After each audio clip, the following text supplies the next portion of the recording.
Rodrigo de la Matanza, la profesora y coreógrafa Larisa Gómez Godoy.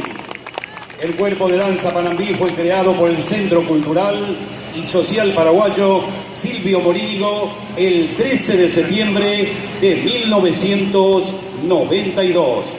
Durante sus 26 años de trayectoria ha participado de numerosos eventos artísticos como Buenos Aires Celebra, Encuentro de Colectividades, Festival Dancístico en el Teatro Hugo del Carril, eventos patrios en la Avenida 9 de Julio, Semana País Paraguay, así como también se ha presentado en festivales de la provincia de Santa Fe, Chaco, Villa Gesell, entre otros.